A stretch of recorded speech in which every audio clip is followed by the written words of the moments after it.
Hello, ladies and gentlemen, this is Youre, and welcome to Spookus, Scarus, where today we'll be talking about one of my favorite little, video game series, and that is the world of Little Nightmares. Now, Little Nightmares has won many prestigious awards and accolades in the gaming community for how, horrifying and creepy it all is, and B, how, it's also a puzzle. It's also a puzzle game.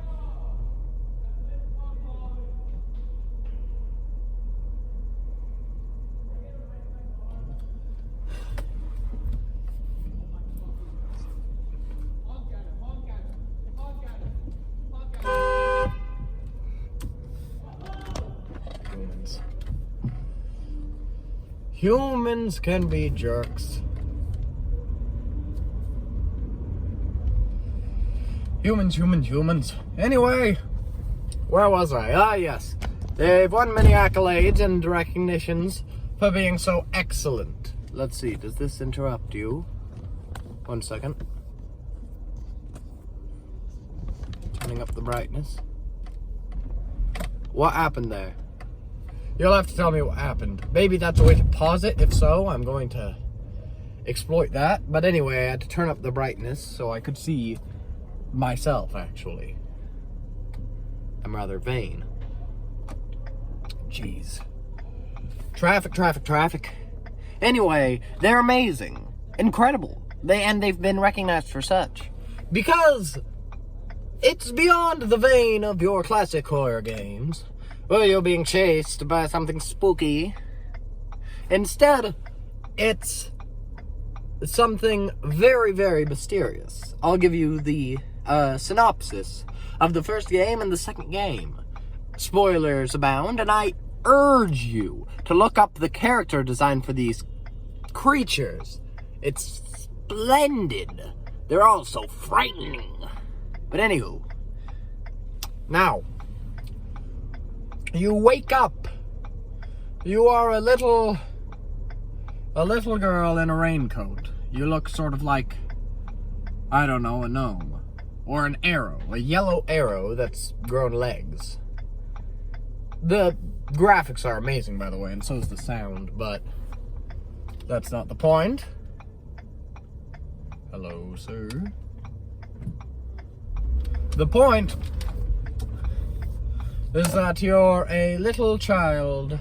Well, yes, you're a little child, because you have childish proportions. You know you're a child because you have small hands and a small body, not because you are small in entirety. You are not a midget. Let me make that clear. Midgets look different than children.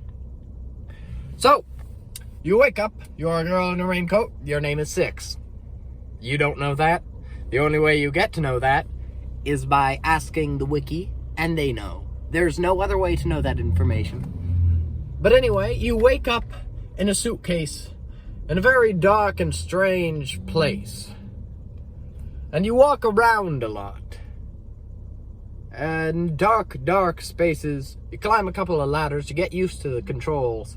And then you encounter your first fellow, Roger, the janitor, Mr. Tickles. These are all names we used to call him, but the idea is, take my body and cut it off at about here. Then make tiny little legs from here to here. And make my arms the exact same size. So that's Mr. Tickles, that's Roger, and his arms are very, very, very long, and he can reach folks. He can go, whoa, and he can grab you, and he can take you away. And, he does have a blindfold over his head, and he's also monstrously grotesque and isn't a human in any way, shape, or form. So he can't see you, but he can hear you, and he can smell you. And you bumble around him for a good long while. There are a lot of suspenseful moments, and as far as bugs go, the portion with Roger is the most polished, most bug-free portion of the game. Oh, shoot. Oh, no. Uh-oh. Ah, jeez.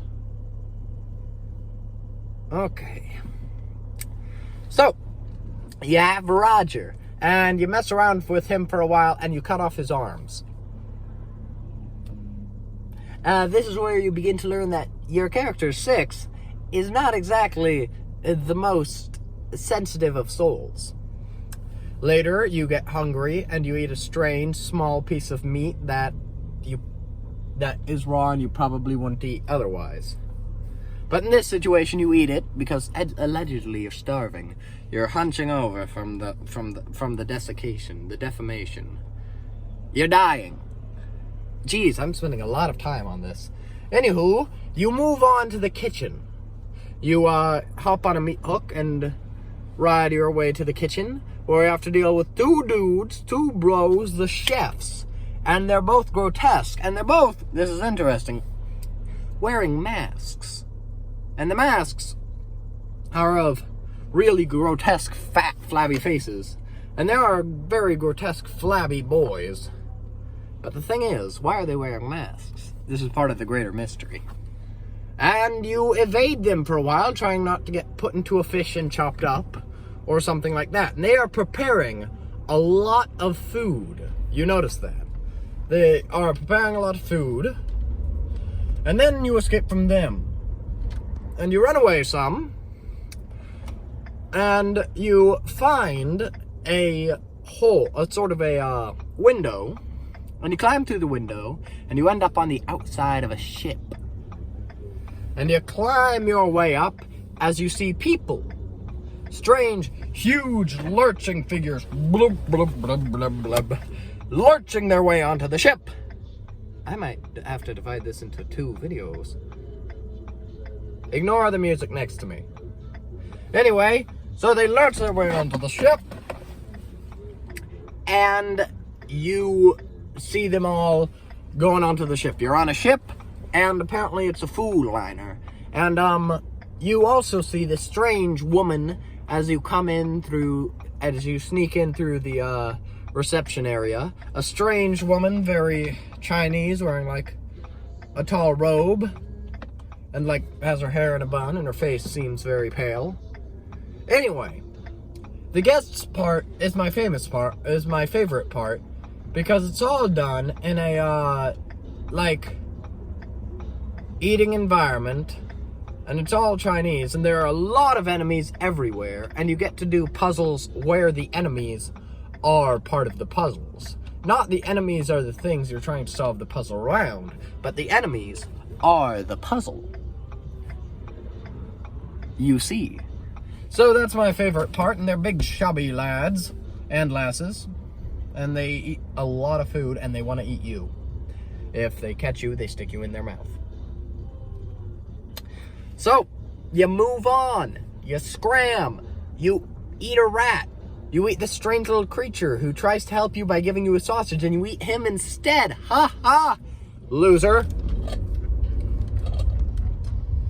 And once you are done eating the loser, you will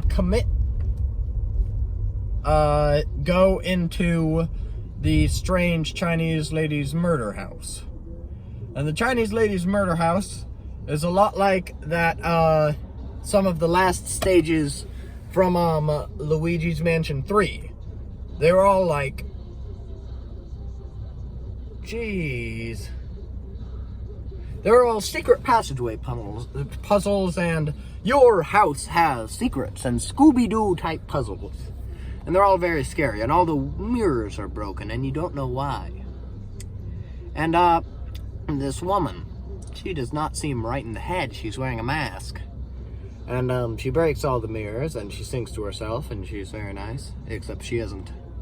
And at some point, you make a noise, and she chases you. And you pick up a mirror, and you repel her with the mirror. And she zooms around you at terrifying speed and comes in and starts using this magic on you where the music goes, "Eah!" Well, like, it's a very hard sound to make, but it's a very guttural sound that sounds like you are snapping, your bones are snapping, all of your flesh is withering. And you repel her with a mirror, and you do that a couple of times, and then you defeat her and eat her. Yes, it has all been leading up to this moment where you eat her.